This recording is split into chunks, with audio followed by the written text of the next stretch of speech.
So hi everyone, we are Medvize and this is our first YouTube video, so welcome to it. So what we're going to do first is sort of just go around and have a set of introductions and then we'll move on from there. So if we start from that side, Tosin. Hey guys, my name is Tosin and I am currently doing an F3 year. So I've done my foundation programme and I'm just taking a year out to locum and I'm planning to do GP in August. Hi, I'm Vivian. Right now I'm also taking an F3 year, so just kind of a break after the foundation years. And I'm going to take an F4 year because I really enjoyed my break. But I'm going to be applying for surgery after that. Hi, I'm Nicole. I'm similar as the other two, also in F3, also going to take an F4 and maybe applying for GP afterwards or maybe another thing, I'm not entirely sure. Which is good because you don't need to know what you need to do. Is that going straight away? Yeah. Hi, I'm Christabel, again doing an F3 year. Actually, for me, at the moment, I'm kind of deciding whether to defer my entry for another year because as the same as Vivian, I'm having a great time and I want to maybe extend my year off, I suppose. But yes, I got a job in GP training, so I might delay that, but I'll keep you posted on what happens next. Okay, so hi, my name is Judy. I guess I'm the responsible one. I went straight into GP training and I'm based in Kent at the moment. Hi everyone, so my name is Doreen. I also went straight into specialty training, so I'm also a GP and I work down in Guildford, Rockwood Way. Alright, so we thought we would just go through a couple of questions and then maybe from that you can know a little bit about us and maybe some of your queries about going into medicine can also be answered. The first thing we're going to talk about is why we applied into medicine. So who wants to take that question? Okay, so I have a bit of a weird story. I actually was, once I picked my A-levels, I was going to become an interpreter because I really enjoyed languages. But like a week before we started A-levels, I had this really strange dream that I was a doctor. And I just woke up and thought, oh, that's a really good idea. So I went in and helped one of my senior tutors help me change all my A-levels so I could do medicine. And here I am. I think I've got a different story to maybe contrast to Vivian. So I think even from the beginning of secondary school, I already knew at the age of 11 that I wanted to be a doctor. I can't honestly answer why. I do like helping people and probably that's the fundamental reason, but I know that's the generic reason everyone says. And so I kind of tailored my whole kind of GCSEs, A-levels, work experience, even my secondary school experience. I got work experience working at Royal Free Hospital, whereas other people decided to work, I don't know, in an accounting firm, so on and so forth. I think it's compulsory for most schools to do it. I opted for that.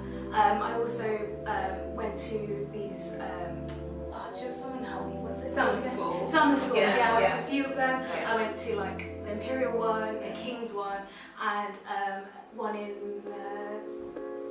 what's it called? Tropical medicine. Yes, cool. Yeah, hygiene and tropical medicine. That's the one. Okay. So yes, I was actually very, I knew what I wanted to do. So I knew what I wanted to do from a very young age, and I kind of tailored that to getting into medicine. Cool. The next thing we're going to talk about is any difficulties we may have had with the application process. So I don't know if anyone wants to answer that. I can start. Okay, Julie. Okay, so technically I'm not meant to be here, I guess, if I meet all the technical standards. Just starting at the beginning, obviously I did my GCSE, found that really easy and did well in it. Went on to do my AS levels and I found it to be like a massive jump. I just wasn't ready for it and to be honest I don't think I put in the work as well. And then I was very surprised on my day of my results when I opened up my grade sheet and I saw that I had I think it was a C in maths, a D in physics, a D in biology and an E in chemistry. So when I saw those results, I just felt like it was over at that point in time. especially since when I looked through like the UCAS system at that point in time. It said that you needed to have chemistry, and then in my college, if you got like a below a D in chemistry, you had to drop the course. So already I was kicked off the chemistry course. So I had to continue with physics, which I despised. And I had to do biology and maths, so I kind of was very lost in what I was going to do. So I was really confused. It was obviously going to the careers office trying to find out what I'm going to do next. Okay, so one day whilst I was sat next to someone in the careers office, I saw that they were applying to medicine. And obviously at that point in time, I was like, I knew what grades they got roughly. They did better than me, but they still didn't get all the typical straight A's, whatever you need to get to medicine. So I was wondering about how you were applying for this. And then she told me that she was applying for the extended medical degree program. And when I looked at it, it was something that I could apply to, because they said that you only needed a AS level in chemistry. So then I quickly went to go and research how I can do the chemistry AS level outside school. And I was able to find a centre that I could do it privately, so I managed to pay for that, and then the story goes from there. Got the grades that I needed to enter, so that's how I ended up being here. Inspiring, if anything. And I think that sort of just goes to show a little bit about what we're here. It doesn't have to be the traditional, you get all your A's or 2 A's and a B, whatever's required at the moment. I think it's actually 3 A's and a B to get into medical school. We all have our journey, so if you really want to do it, you can. Yes. So the next bit we're going to talk about is, what do you think was instrumental with regards to you getting into medicine? So I think if you obviously want to be a doctor, you have to show that you're committed. So the main thing is also to get work experience. For me, I found it very hard to get work experience. I wasn't just, Privilege. I was very lucky. I didn't. Obviously, my school helped me with getting the rule free, because they help. But you basically say where you want to go, and they facilitate that. And then I did actually work for my GP. But then I don't know. I just built a rapport for my local GP. Genuinely turned up, and I was like, "Can I work for you?" And again, I was very lucky that way. Very lucky. yeah, I wasn't that lucky. I found it very hard to get work experience. I think I did one in the British Heart Foundation, so it's like a charity shop, and I used to go there, once a week to help out with the shop. And there was also a nursing home near our college, so I used to go there twice a week to help the elderly people with cleaning and cooking, and also just helping them with arts and crafts, because a lot of the patients had dementia, so you had to try and get their mind stimulated by doing certain activities. So I think what's most important is trying to get work experience, and also showing that you're committed. So talking to other people in the industry, other doctors, other GPs. It doesn't necessarily have to be a doctor. It can also be pharmacist and Dentist. Dentist, yeah. Nurse, yes. Healthcare assistant. Yeah. Essentially, The other really important part is the personal statement, and for me, something that was really helpful is that we had medical students that actually came into our school and helped us work on a personal statement. And I don't think I would be here if I didn't have that medical student helping with mine, because he literally helped me change the whole thing. It was okay, this needs to be like this is like that. And I genuinely think that was invaluable, and it's part of the reason why I think we're all here, because we want to give people that help that you may not have access to. I think for me, my school helped me a lot in that what they lacked in experience, they made up for in enthusiasm. So nobody I don't think anyone in my school has applied for medicine years before. There were a couple of us this year, and very few people went on to quite kind of the successful degrees medicine, Oxbridge, things like that. So my school wasn't tailored towards that. But my career advisor was really helpful. She looked at lots of things. She told me about this extended program. She found summer schools for me, and she really went out of her way to help me. So I think that makes a massive difference if someone can give you this information to support you. So use your career Hands up to those people. at school. I had a similar experience to Nicole. So I had an amazing chemistry A-level teacher. She's still there at my old school, and she's actually the one that told me to apply to medicine, because I wanted to do psychology. and she said, why don't you do medicine, and then you can always do psychiatry later on. And again, similar to Nicole's school, because no one in my school had really applied for medicine before. In my cohort, 3 of us did, and because the 3 of us did, they helped us quite a lot. So I remember there was a summer type school conference, if I can call it that Nottingham University does, I think it still does it, that they funded for us. We were able to go for it once I knew I wanted to go into medicine, or once I was told to apply to medicine. So if you have a good support network with regards to your teachers and your school, that can also be helpful. Yeah, I have to say I kind of mirror that as well with like Doreen. I think because I went to a state school and not many people went to higher education. Actually, the A to C rate was actually very bad, very low in comparison to the rest of the borough.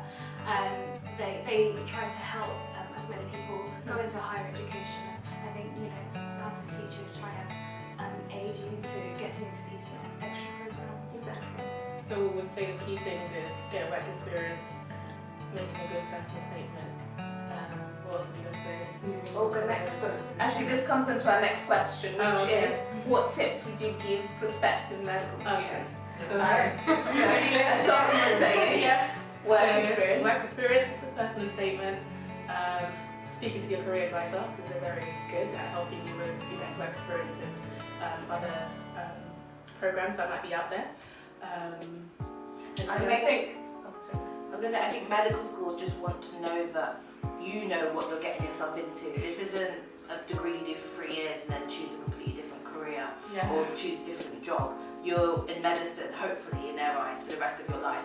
So this is like 50 plus years, and the decisions you make today and then the decisions you make in the next year or 2 are going to affect the rest of your life. So they want you to know what you're getting into, know what it's like to be a doctor, which is why work experience exists, and know what it's like to, for example, volunteer, because it shows like your commitment, and again, in being in a healthcare environment helps as well. And then they'll look at the personal statement and see that you've done your own research and you are basically making an informed decision, so you don't get, because if you get in and then drop out in a couple of years because you don't want to do it, that's not great for them. So they want people to stay and be there for life. Yeah, I think also. Just with regards to work experience, I think it's important to say you don't necessarily need to have hospital-based work experience. There's lots of options that you can go into.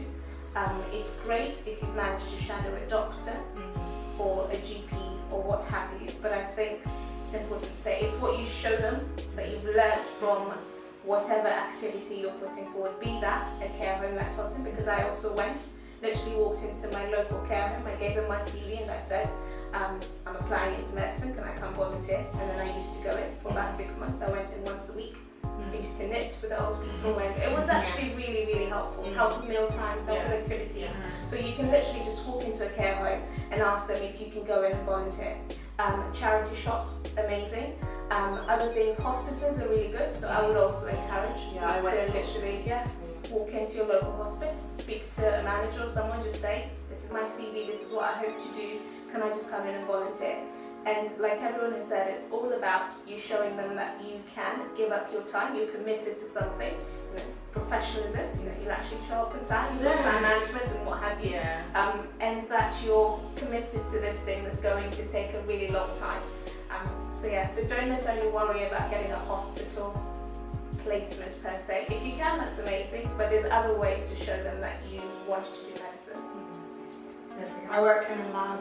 I say worked, like I went to see a lab for half a day, and I spoke about it for a whole paragraph in my personal statement. And it's how you, exactly as what Doreen's saying, it's how you speak about it. So it's like, it was really interesting to see how like these tests that these people are doing, biomeds and biochemists are doing in the lab, and how they help with to inform the doctor of the results, and then that helps form the diagnosis, and then it shows you about teamwork and how the medical world works, and then you just show them that you know the structure of the NHS, you know about teamwork, you know about the importance of multidisciplinary teams. So like, you can do anything. Don't let anyone say that you can't do it. Just be determined and you can do the rest. That's true. You can, you actually can. So another question we thought we would talk about is, do you think being from an ethnic minority background has affected your journey into medicine? So who wants to start with that one? So I was going to start. I'm going to start. Yeah, so I can answer that question. So I think in this situation, in terms of applying for medicine, being from a black ethnic background actually benefited me, only because they were very aware that obviously growing up as a black ethnic minority and living in the areas which we lived in, which was like South London for me, you're obviously coming from a underprivileged background, or you're not able to access all the other resources that many other schools are able to offer just because of the area that they're located in. And I think obviously, so I was able to meet the criteria because I fell into the catchment area in terms of the location when I was applying. And I was actually very fortunate to apply for medicine, as I mentioned before, that was the only course I could really apply to in terms of the extended medical degree program. I didn't have the grace to get to anything else. So I was very grateful to have this opportunity. I do recall that when I was applying that there was obviously some people on the conventional course, maybe coming from better, well-off backgrounds who got put onto the NDP program, and I was very disappointed. This made me the fact that I felt like obviously how can I compete with these people who got straight A's at AS levels, but also by the fact that they were also disappointed by the fact that they were put onto my degree, put onto the extended medical degree program. I remember them complaining about it and moaning about it, and then I was just, just a bit disappointed. But anyways, I'm very grateful for this opportunity, and I think this is the one situation I can say that being from my background helped. Say from an application point of view, just don't be put down because you're from an underprivileged background or whatever. But yes, it's true. It's harder for us. It is. Yeah, in the working background, 100%. So what I was going to say is that, I think it's like great to look at those sides. I think the other side that we all, like anyone that is from a lower socioeconomic background knows that you don't have the, for example, like an uncle or an auntie or someone that you know that has done medicine before. And I think like that's part of like our hope by doing these videos is to give you guys those tips and tricks that we now know, having gone through the process, that you guys might not have access to. Yeah, so you can be your big sisters. You're not aunties, you should.